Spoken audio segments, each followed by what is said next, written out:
అందరికీ నమస్కారం. ఏఐ ట్రైనింగ్లో ఉన్న మేజర్ ఏరియాస్ గురించి మనం తెలుసుకుంటున్నాం కదా. ఈరోజు మనం చాప్టర్ 8కొచ్చేశాం. ఇందులో సబ్ టాపిక్ 8.2 అదేనండి, న్యాచురల్ లాంగ్వేజ్ ప్రాసెసింగ్, షార్ట్గా చెప్పాలంటే ఎన్ఎల్పి. దీని గురించి ఈరోజు కాస్త వివరంగా చూద్దాం. సరే, అసలు ఆర్టిఫిషియల్ ఇంటెలిజెన్స్ అంటే ఏంటి?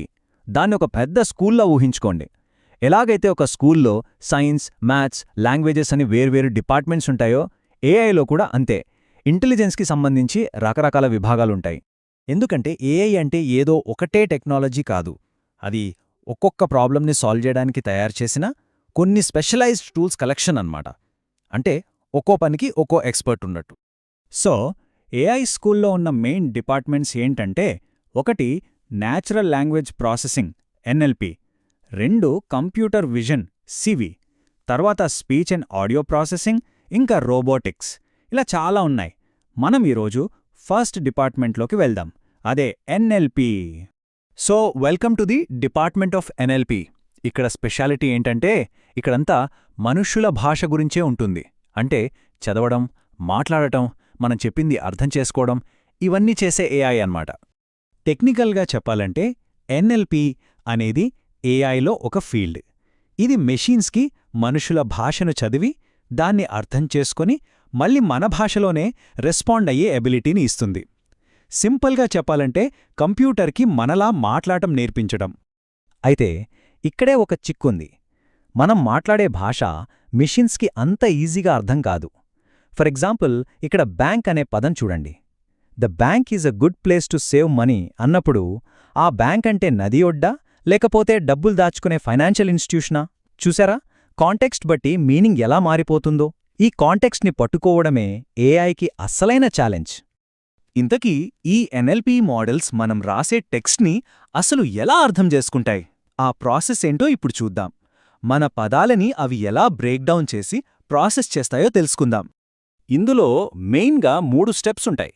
ఫస్ట్, టోకెనైజేషన్, అంటే ఒక పెద్ద సెంటెన్స్ని చిన్న చిన్న పదాలుగా అంటే టోకెన్స్గా విడగొట్టడం.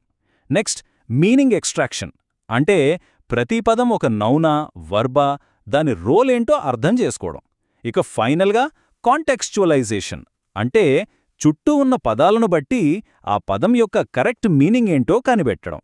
ఈ 3 స్టెప్స్ పర్ఫెక్ట్గా పనిచేయాలంటే ఆ మోడల్స్కి కోట్ల కొద్ది వాక్యాలతో ట్రైనింగ్ ఇవ్వాలి. ఓకే, ఈ టెక్నికల్ విషయాలన్నీ బాగున్నాయి, కానీ అసలు మన డైలీ లైఫ్లో ఇవన్నీ ఎక్కడ వాడుతున్నాం? నిజం చెప్పాలంటే మనకు తెలియకుండానే మనం ప్రతిరోజూ ఈ టెక్నాలజీని వాడుతున్నాం. ఎగ్జాంపుల్స్ కావాలా? మనం వాడే గూగుల్ ట్రాన్స్లేట్, కస్టమర్ సర్వీస్లో కనిపించే చాట్ బాట్స్, ఆఖరికి చాట్ జీపీటీ కూడా.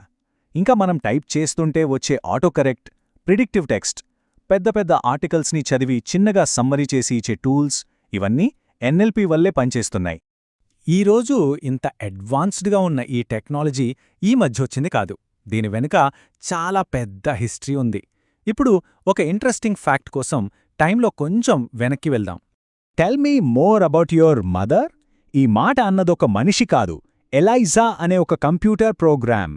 ఇది 1966లో తయారు చేసిన మొట్టమొదటి ఎన్ఎల్పి ప్రోగ్రామ్స్లో ఒకటి. ఇది ఒక సైకోథెరపిస్ట్ లాగా యాక్ట్ చేస్తూ యూజర్స్ చెప్పిన మాటల్లోంచి కీవర్డ్స్ తీసుకుని సింపుల్ క్వశ్చన్స్ అడిగేది. అప్పట్లో చాలామంది దీన్ని నిజమైన మనిషి అనుకుని మోసపోయారు. అవును, మీరు విన్నది కరెక్టే. ఇయర్ 1966 అంటే మనం అనుకుంటున్న దానికంటే చాలా చాలా ఏళ్ల ముందే ఎన్ఎల్పికి పునాదులు పడ్డాయన్నమాట. సరే, ఇప్పటిదాకా మెషీన్స్ మనతో ఎలా మాట్లాడతాయో, మన భాషను ఎలా అర్థం చేసుకుంటాయో చూశాం. కానీ అసలవి ఈ ప్రపంచాన్ని ఎలా చూస్తాయి? ఒక ఫోటోని చూసినప్పుడు వాటికి ఏం కనిపిస్తుంది? ఆ టాపిక్కే మన next interesting area, computer vision. దాని గురించి మన తర్వాత సెషన్లో మాట్లాడుకుందాం.